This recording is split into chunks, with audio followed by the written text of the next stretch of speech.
you still know how to feel good. Different things or people may feel good, but you still know how to feel good. You still know what good feels like.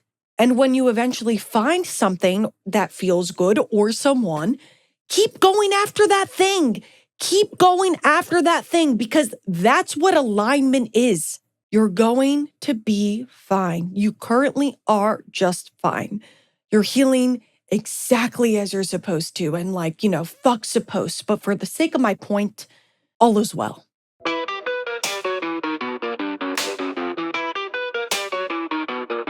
Almost dying taught me how to live.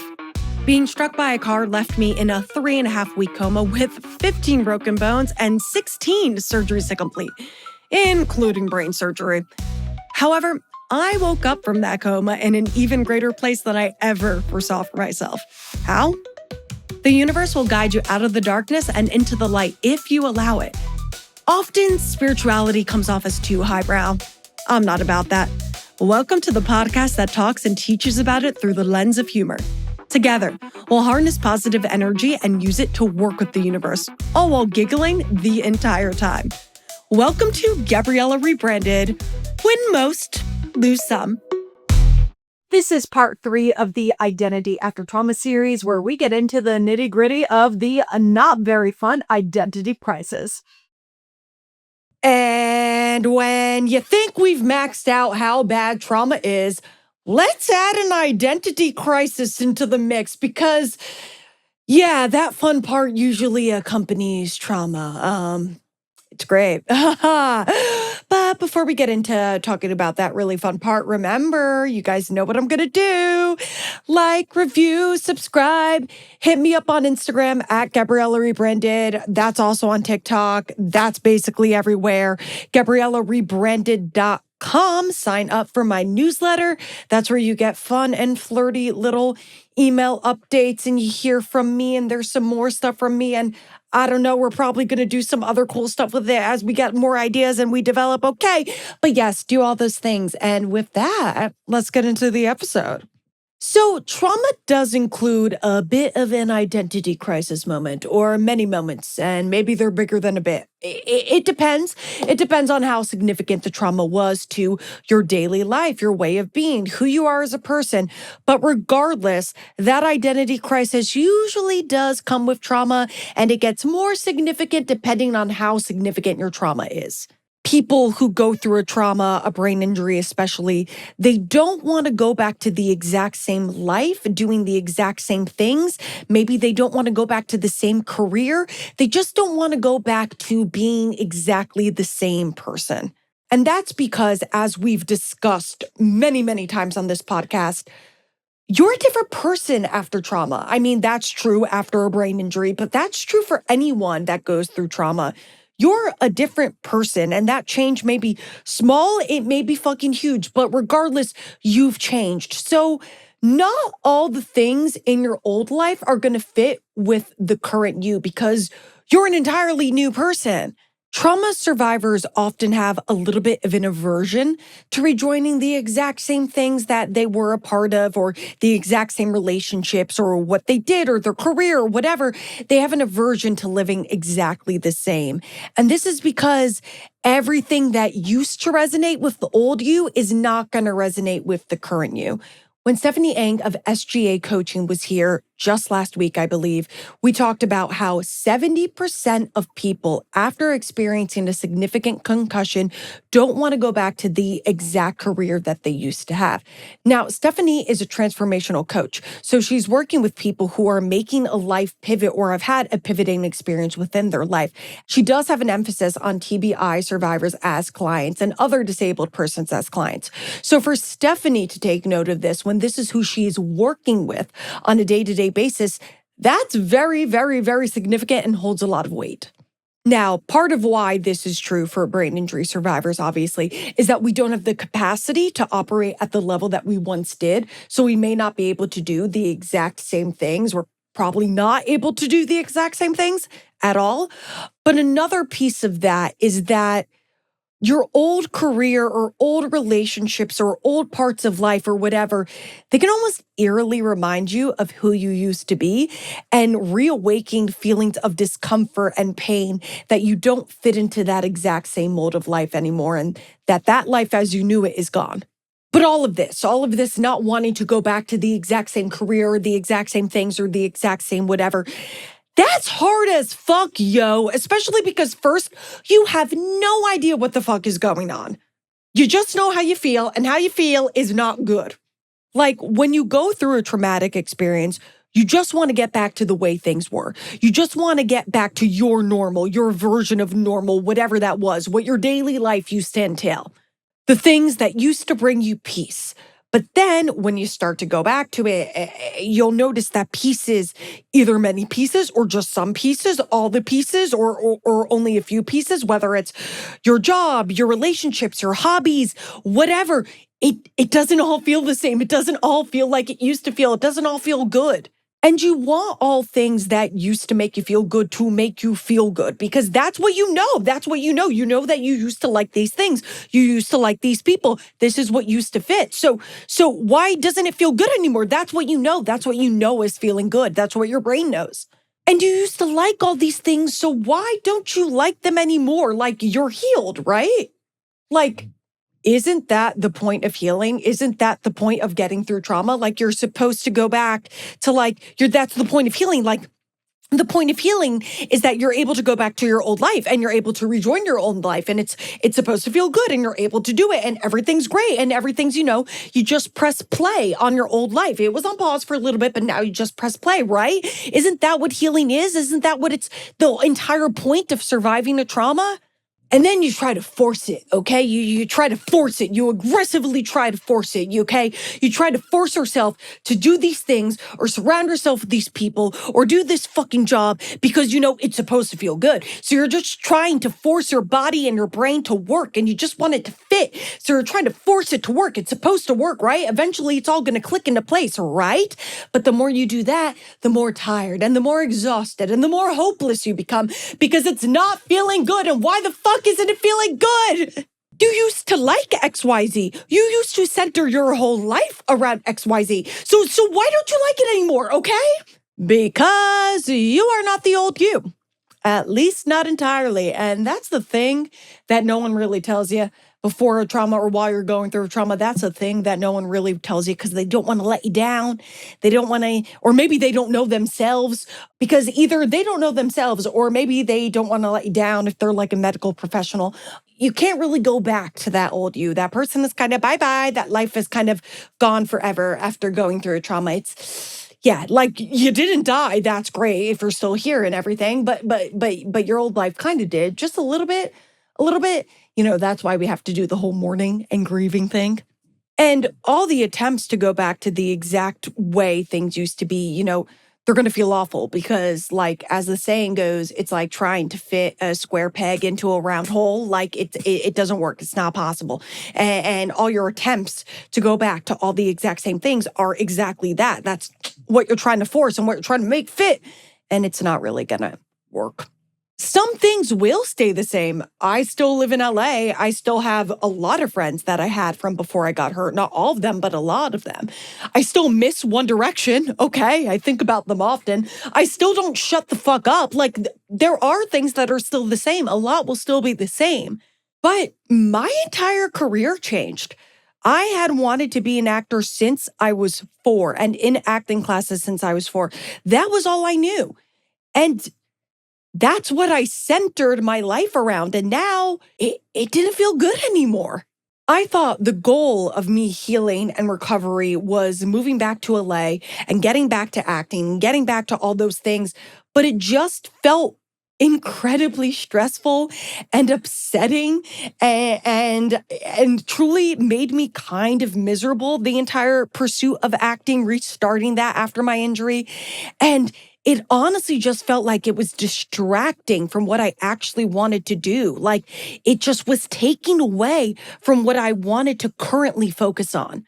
I did not give a fuck about fitness before my accident. Now fitness is 75% of my personality. I thought reality TV was so stupid before my accident. Now I hope to God The Secret Lives of Mormon Wives comes back for a season 5. We fucking need that. We fucking need a season 5. I need to see this Taylor fallout, okay? Like, give it to me. I need to see it. We all knew that Taylor and Dakota had the screaming match in 2023, okay? We all knew that. That wasn't a secret. They talk about it a lot on the show. We all know that there was some physical violence. The police got called. We all knew about that. It was talked about and discussed a lot on the show. Why is everyone acting like this is such a shock? We always knew about this. So now I want to see what made it come out. Who leaked the video? It was definitely Dakota. Who leaked that video and why? Her Bachelorette season, how terrible was it? What exactly was going on? There are so many questions that I have. I need The Secret Lives of Mormon Wives to come back for a season 5. Leave a comment if you agree. Apparently, enjoying reality TV is actually a common thing for brain injury survivors because it sort of comforts us in a way. Because if we're watching these people who are supposedly normal and they have working brains act so wildly chaotic and make the most unhinged decisions, then it makes us feel a little bit more like, okay, well, I'm not that insane. Like, yeah, my brain's been a little chopped up, but I'm not doing that shit. Get it?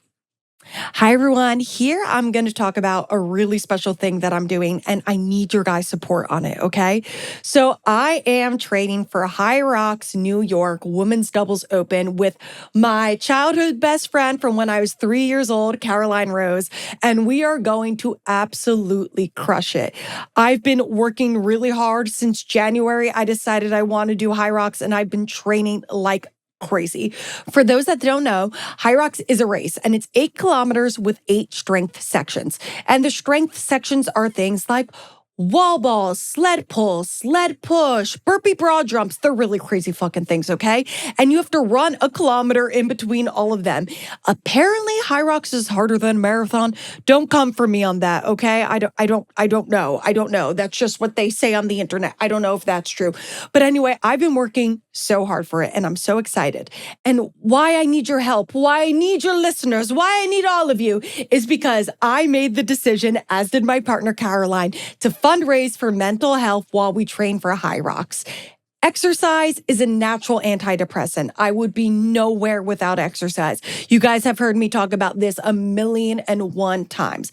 Exercise is what cuts off my emotional spirals. It's what quells the overstimulation. It helps me regulate my anxiety and my moods. I need exercise every single day.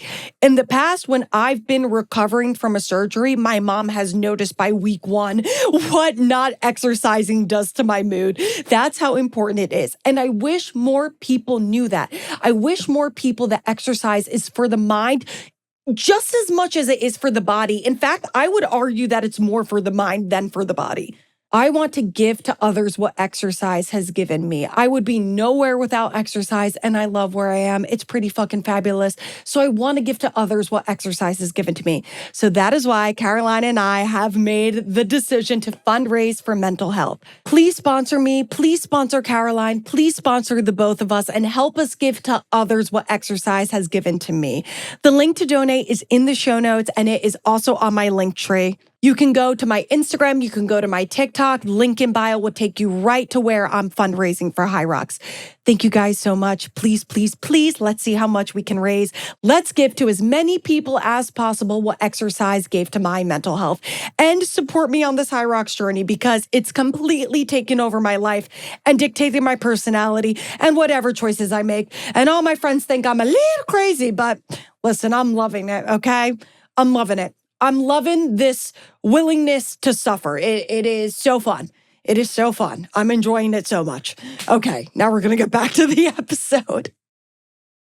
And see, Gabriella 1.0 would think that is fucking insane. She would think, why the fuck are you doing that? Why the fuck are you willingly choose to suffer? And I would say, Gabriella 1.0, because you're never going to believe this, but I like that, okay? I like it. It makes me feel really good. And she, again, insert her jaw on the ground, would look at me very confused. And yeah, I don't know how that one how we'd resolve, but Gabriella 1.0, I promise you like this thing that you're doing, okay? I think Gabby would be really proud of me in a myriad of ways, but you would also probably think I'm a little bit of a fucking loser, that I want to be in bed by a reasonable hour, like almost every single night, so that I can work out 6 days a week.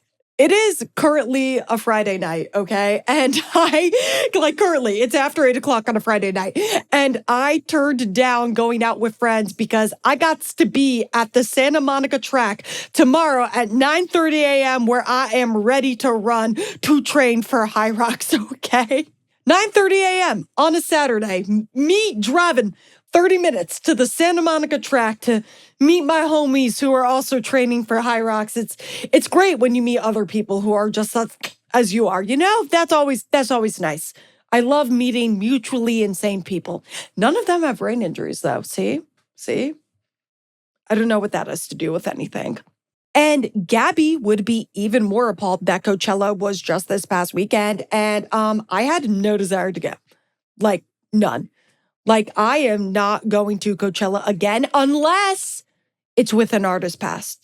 Okay, if it's with an artist pass, I'm not turning that down. That sounds quite amazing. Very luxurious. Want to talk about normal, okay? GA is for normies, all right? General admission is for the normal folks, all right?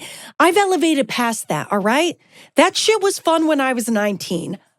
Not anymore. Not after I've evolved. We're not doing no general admission anymore. I don't know why the fuck anyone would want to do that personally. No shade to people that still really want to go to GA for Coachella, but you know, I'm Gabriella 2.0. That doesn't sit with me anymore, okay? It doesn't sit with me. We don't do that.